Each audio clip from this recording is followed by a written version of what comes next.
Welcome back to Filipino Time.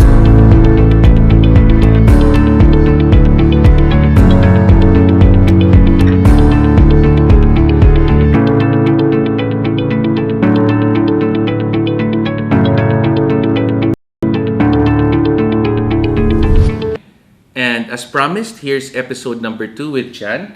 And today he brought his Swiss collection for us to see and learn. So, before anything else, I was asking you earlier about strap changes. Yes. And because in the previous episode, we noticed that a lot of your watches already had aftermarket strap code bracelets. And I know you're a little bit particular about the strap. So, tell us a little bit about strap changes. Before I collected watches, I didn't know how to remove them or how to put them on. But thanks to YouTube, I learned how to change my own straps. And I'm not really the type of collector that minds a few scratches on the back or the lugs of my watches, as long as they were caused by myself. Okay. So I think watch strap changing gives it a new character. I see. So that's why I enjoy it. Any recommendations on tools to use? The tools I use actually, most of them came from the watches I've gotten before. Okay. So let's say the Panerai or some of the Japanese watches, the tools that came with it, that's what I use. All right. So let's start off the Swiss collection with this beautiful IWC Le Petit Prince. And I was asking Gian why he chose this beautiful leather with the deployment instead of the usual bracelet. Yes. When I was walking in the store, the sales lady was actually encouraging me to get the leather strap over the bracelet. But when you saw my collection, I really enjoy steel bracelets. But I think the IWC, at least the Le Petit, looks so much better on the leather. It gives it like a different character for me with the blue dial and the brown strap. It's full of character for me.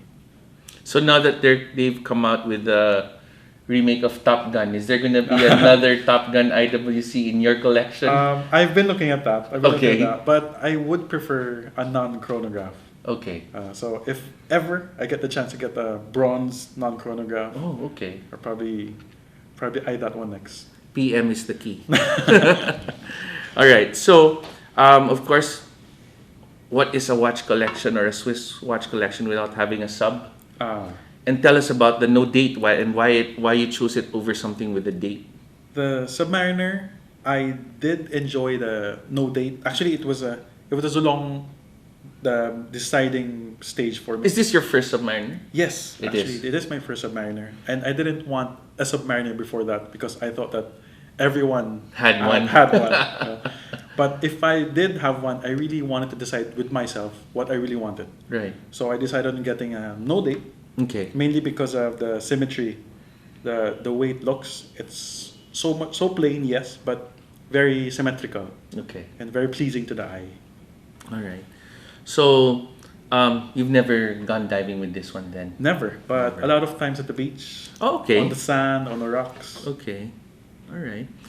And next to it, we have a Yachtmaster 2, which I was asking Gian what drew him. Oh, it still has tape. I put the tape on myself. What drew him to the Yachtmaster 2? Is it the size or? Not the size. I mean, if it were a 40 millimeter, I'd probably still get it. It's more of the color combination. Okay. So I noticed you said you like blues and you like greens. Yes. The blues and the greens and the whites, I guess. Oh, okay. The color combination of those makes a watch so much different for me. Okay. I do get a lot of black dial watches, but it's different. Yes. It's not the same. Yes. So tell me, do you actually use the bezel and all of these pushers and the timers? I usually set it on 10 minutes, but I do play with it sometimes just to make sure it's still working properly. I'm not going to ask what he times for 10 minutes. I actually learned everything I know about watches from YouTube. Okay. So everything from strap changing to setting the timer on my Yachtmaster 2. Okay. I learned that from YouTube. I time it everything from long walks from the parking lot to how long it takes for me to drive to the office. Because okay. I work nearby, Okay. so it takes me maybe 15-20 minutes to get to the office. All right. All right. Do you cook at all? No. No, so you don't. Microwaves. All right. So when do you, so far between these three pieces here, how do you know or how do you decide if you want to wear your IWC, your ND, or your Yachtmaster too? Oh, it's funny. I wear a different watch every day. So you have a winder? I do have a winder, but I don't turn it on. Okay. It's more of a display case for me. All right. When choosing watches, I actually choose it last. I put on my clothes, okay. put on either slippers, sandals, or shoes, Yeah. and then I decide what watch I wear. See. But then I guess you'll have to shake them up a bit at night or in the day or midday, or when do you make sure that the movements are all working? I like adjusting the time myself. Oh, okay. Every time I have to wear them. All right. But for the watches that I don't get to wear as much as I do, I make time on Sundays. Okay. I actually make time on Sundays. We've had a guest that talked about that too. The Sunday is the winding day. Yes. Maybe 30, 40 wines. Okay. And just leave them on the watch box. All right. Okay. Anything else you wanted to tell me about this Yachtmaster? Well, for the Yachtmaster, I think the one thing that really drew me to it is if I look at myself, if I design a watch, that's probably one of the watch designs that I'll probably come up with. So then we should stay tuned for the Bernardo collection. It's so unique, so different with the blue bezel and the white dial. You know. What about the red hands? Yes, and the red triangles. the accents on it, the racing colors on it. It's probably something I'd make up in my dream. What's the loom like? The loom actually only the hour hands and the hour indices. Hour hands, minute hands, and indices. Okay. It's it's skeleton hands. Is it? Yes, skeleton hands. Wow. Okay, This is I didn't know actually that. the older Yachtmaster too. Okay. That came out in 2000, I think 2012, if They I'm not changed the mistaken. hands? They changed it in 2016 I see. to Mercedes hands. Oh, I didn't know that. Well, there you go. So there's a Mark 1 and a Mark 2 then. Yeah, kind All of. right, well, Which we'll is look at that. Actually, pretty confusing because it has the same reference number. Oh, So it gets confusing, but it's a little bit different. I see. I see. All right. So if you wanted something different, like the Milgauss for the lightning bolt hand, Yes. this one would be a Rolex with the skeleton hand. Yeah, skeleton hands. Actually, I never knew that. I just noticed it now. Mm. Awesome. Okay. And here we have a proper submersible in steel because all of the others are mostly in titanium. And it's just now that I've noticed that the Cyclops is reversed. It's actually inside. So, Jan, tell us about this beautiful piece here. This one I chanced upon from another watch enthusiast. Okay. I didn't really Here or abroad? Locally. Locally. Here. It's something different. Yeah. The submersibles is one of the lines in Parana that I really looked into, but this one in particular, a blue dial submersible Yeah. in a luminor case, Yeah. is very interesting for me Yes. because most of the submersibles we have in the current Panerai collection are black dials. Yes. Black Yes. dials. The 24 Yes. and well, the 305, 39. Yes. So I decided to get this one, even though it's almost 18 years Okay. old since the release. Wow. Because something about the blue dials. Yeah. Like, Yeah. It's same with my beautiful. other collections. Yes. Yes. Yes. So when do you wear this one? This one I wear anywhere actually. I just Anywhere. noticed this too. That's so cool. It keeps this sleeve right in place. That is Yes. awesome. Actually, I wish Panerai would consider us smaller wrist collectors Okay. because sometimes their keepers are fixed in place. Yeah. So Oh. they're okay. either too small for you or too long. Yeah, the so we straps just on gave you. away our wrist sizes because I like this. So I have puny I like wrists. the keeper in that. Yes. That's awesome. I think they came out with, I don't remember the reference number, but Isn't there now a submersible with 42 diameter? Oh yeah, I think they have a couple. I think they have a couple, but Yeah. the one I remember is a 682. I think Yeah. that's also in blue. Yes. That's on blue, Yes, yes, but yes, a little more expensive because of the new technology. I think on the Movement. steel.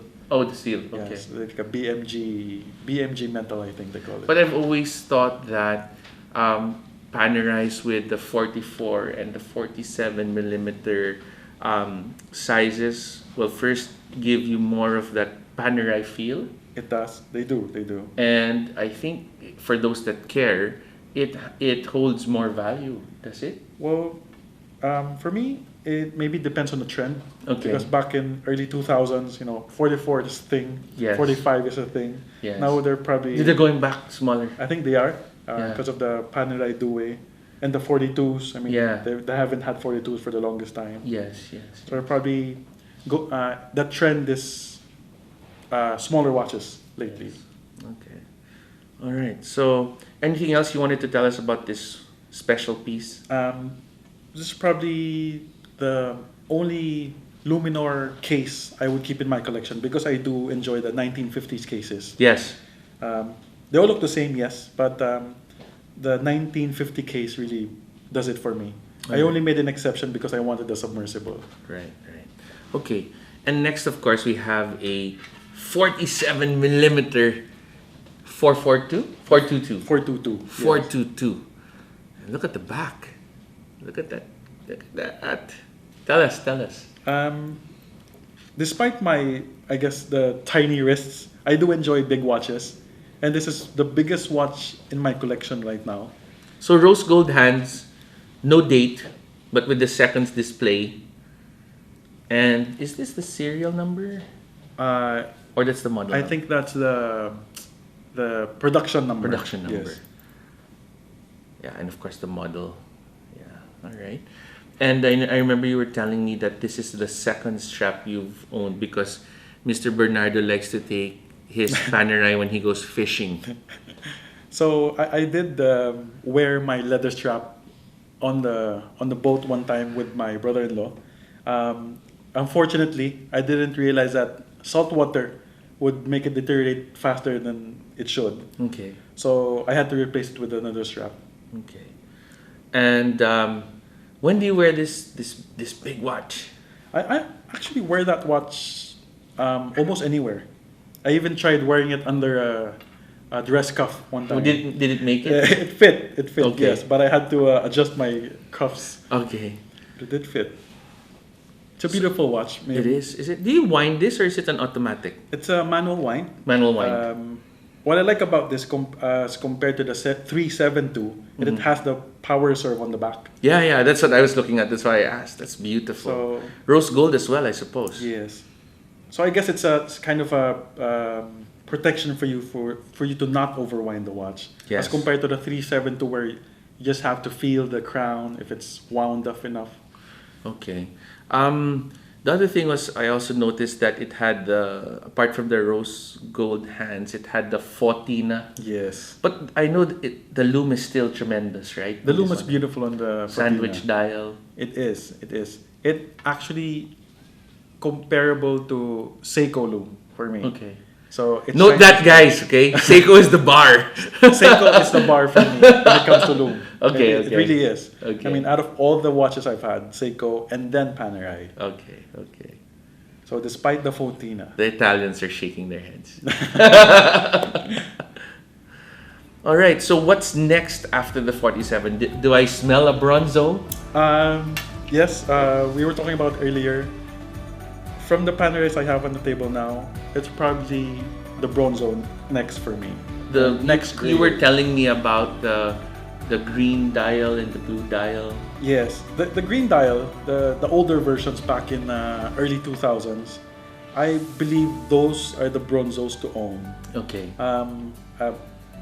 I think most Panerai collectors would agree with me that the new Bronzos, The blue ones. the blue ones and the new black ones Okay. are kind of bought the first green Bronzos down. because it's no longer limited. Okay. The bronze Panerites are no longer limited. They're regular production. They're still nice to have, but for me, it's the green dials still. The green dials are the bronzos to own. Okay. So top tip from Gian Bernardo. Anything else you wanted to share with our viewers about watch collecting or the passion behind collecting? For me, it's I'm very thankful I have nice watches, but Me too. but it's more of the journey. Okay. It's more of the hunt, and more than that, actually, it's more of the people I meet. We could go on and on, but each and every watch I have here, I have a story from the person I got it from, or the person I traded with. So I do enjoy meeting new people, different kinds of personalities, and I think that's one of the things that we usually forget. Because usually the hunt, how much money I have to save to get the next one, or how, Yes. But it's for me, it's the journey and the people that you meet throughout. Thank you, Gian. Very well said. Guys, I hope you enjoyed the part 2 of Gian and his Swiss collection. And well, we look forward to having you again on your Thank you. next collection, which, well, hopefully we'll have some Grand Seikos and some Hopefully, Bronzos to yes. talk about. See you soon.